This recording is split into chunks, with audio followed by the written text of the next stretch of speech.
मेरे देशवासियों, ये चैनल आपके लिए ही बनाया गया है, देशभक्त, जो एक स्वदेशी न्यूज़ चैनल है और जो आपको सारी न्यूज़ से वाकिफ़ कराएगा। जो कहीं पे भी आपको कोई भी मीडिया देश के खिलाफ बात कर रहा है या देश के पक्ष में बात कर रहा है, वो सारी न्यूज़ इस चैनल पे उपलब्ध रहेंगी। तो आपसे एक दरख्वास्त है कि आप इस चैनल को ज़रूर सब्सक्राइब करिए, लाइक करिए, शेयर करिए और एक सच्चे देशभक्त की तरह अपनी आवाज़ बुलंद करके अपने दोस्तों के साथ भी शेयर करिए। शुक्रिया। दोस्तों, ये वीडियो आपको रफ़ेल के लिए बनाया है मैंने, जिसमें आपको रफ़ेल के बारे में जानकारी मिलेगी जो अब इंडिया को मिलने वाला है। अभी जस्ट अपडेटेड रफ़ेल, और रफ़ेल हमारे 2 दिन में अम्बाला एयरबेस पे पहुंचने वाला है, जिसको कुछ ही दिनों में आने वाली चुनौतियों के लिए तैनात कर दिया जाएगा चाइनीज़ बॉर्डर पे, जिससे हमें चाइनीज़ में, आप खुद जानते हैं कितनी हमें भारत को वहाँ पे ज़रूरत है। तो ज़रूर देखिए इस पूरे वीडियो को और बताइए कैसा लगा ये वीडियो, और नीचे कमेंट करके ज़रूर बताइए ये रफ़ेल के बारे में आपको क्या फ़ील हो रहा है और इंडिया को और क्या चाहिए जिससे हम अपने दुश्मनों का सामना कर सकें।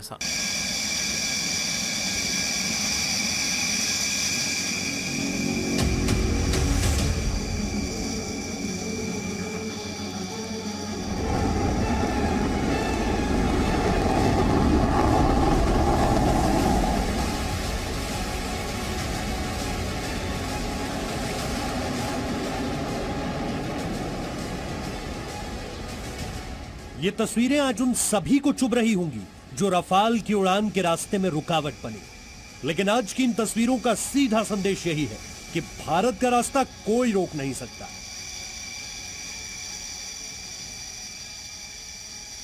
देश की सुरक्षा को मजबूती देने वाले रफ़ाल बस 2 दिन में भारत आने वाले हैं।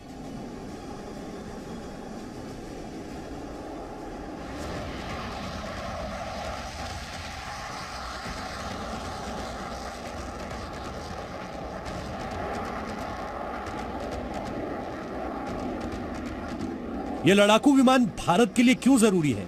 इस सवाल का जवाब इसी में है कि करीब 18 वर्षों से भारतीय वायुसेना ऐसे लड़ाकू विमान का इंतजार कर रही थी, जिसकी ताकत और जिसकी तकनीक की टक्कर का विमान आसपास कोई ना हो। रफ़ाल जो है ना, एक बहुत ही कॉम्प्लेक्स एयरक्राफ्ट है। कहा जाता है कि ये एक ओमनी रोल एयरक्राफ्ट है, यानी कि उनको एक मिशन में 3 या 4 रोल्स एक साथ कर सकते हैं, और इसके कारण एयरक्राफ्ट के कॉकपिट में काफ़ी इक्विपमेंट ज़्यादा है और उसके स्विचिंग के मेथोडोलॉजी भी काफ़ी कॉम्प्लेक्स है। इसीलिए फ्रेंच टेक्नोलॉजी और उनकी इनोवेशन के कारण ये जो सारा कॉम्प्लेक्स जो मामला जो है उसको काफ़ी सिंप्लीफाई किया गया है और पायलट फ्रेंडली है इस जहाज। तो इसीलिए इस जहाज को हम गेम चेंजर बुलाते हैं। इसमें तो कोई संदेह नहीं कि जिस तरह से रफ़ाल पर राजनीति हुई, उसमें अगर प्रधानमंत्री नरेंद्र मोदी और उनकी टीम मजबूती से खड़ी ना होती तो आज 18 साल बाद भी रफ़ाल जैसे लड़ाकू विमान भारत को न मिलते। रफ़ाल फ्रांस की कंपनी डसॉ एविएशन का लड़ाकू विमान है। इसमें 2 इंजन है।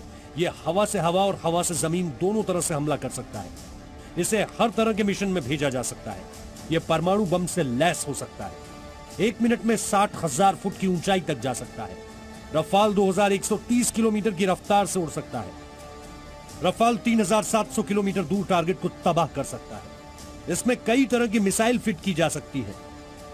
Our Air Force pilots tell us that these are extremely swift, nimble, versatile, and very deadly aircraft. You might call them, they are both beauty and beast. They are superb flying machines being flown by the best pilots in the world. We'd like to thank Dassault for delivering the aircraft on time, the French Air Force and the French government for all the support they've provided. This is going to add a great deal of strength to our air power and defense preparedness. Bharat के लिए बना Rafale सबसे घातक लड़ाकू विमान इसलिए भी है क्योंकि इसमें भारतीय वायुसेना की जरूरतों के हिसाब से बदलाव किए गए हैं।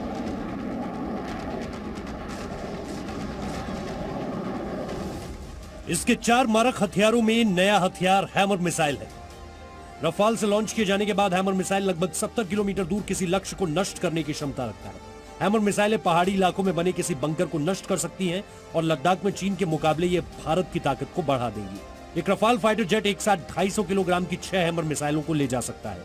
यानी एक साथ 6 टारगेट को निशाना लगा पाएगा।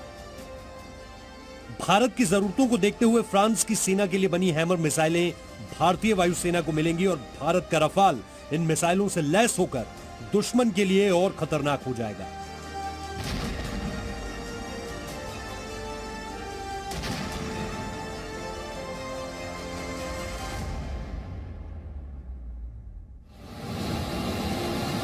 रफाल पहले से ही 3 और घातक हथियारों से लैस है, जिनमें 2 मिसाइलें सबसे घातक हैं, मेटियोर और स्काल्प।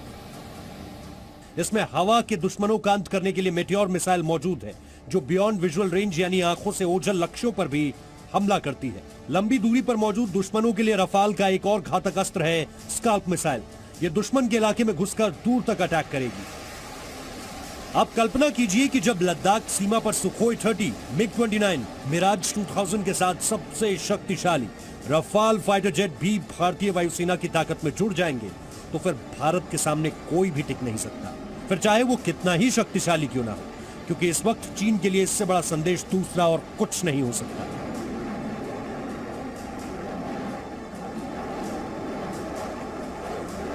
ये तरह तरह के मिसाइल फायर करने की काबिलियत रखते हैं। जैसे हैमर हुआ, वो तकरीबन 70 किलोमीटर तक फायर करता है और ज़बरदस्त किसी भी बंकर को बर्बाद करने की काबिलियत रखता है। मीटियोर जो तकरीबन 100 किलोमीटर तक मिसाइल फायर होती है, स्कैल्प 300 किलोमीटर तक वो मिसाइल फायर होती है। ये एयरक्राफ्ट जो है एक बहुत ही ज़बरदस्त हाई ऑल्टीट्यूड में भी टेक ऑफ और लैंड कर सकता है, हाई ऑल्टीट्यूड में बड़ी आराम से ऑपरेट कर सकता है।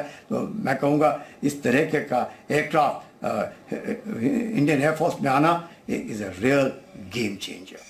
यानी देश की सुरक्षा को नई मजबूती देने के लिए जिन विमानों का इंतजार वर्षों से हो रहा था, वो विमान आखिरकार भारतीय वायुसेना को मिल चुके हैं। अब तक भारतीय वायुसेना लड़ाकू विमानों के लिए प्रमुख तौर पर रूस पर निर्भर रही, लेकिन रफाल के आने के साथ ही नए जमाने की शक्तिशाली यूरोपीय तकनीक वाले लड़ाकू विमान भी भारतीय वायुसेना के पास होंगे। तो दोस्तों नीचे और आप जरूर बताइएगा और ऐसा क्या और भारतीय सेना को करना चाहिए जैसे हम दुश्मनों को अपने करारा जवाब दे सकें बॉर्डर्स पे। लिखना मत भूलिएगा और प्लीज़ इस चैनल को सब्सक्राइब करिए, लाइक करिए और शेयर करिए अपने दोस्तों के साथ भी। चलिए दोस्तों, आज के लिए थैंक यू। और आने वाला है सबसे बड़ा हथियार अपने पास, जो है रफाल। शुक्रिया। और मैं लाता रहूँगा सारी अपडेटेड न्यूज़ रफाल के लिए, जब तक रफाल आ रहा है और रफाल पे क्या और इंडिया की तरफ से अपडेट्स आ रहे हैं, इंडियन आर्मी की तरफ से, और मैं उसको पब्लिश करता रहूँगा। तो प्लीज़ सब्सक्राइब करना मत भूलिएगा। शुक्रिया।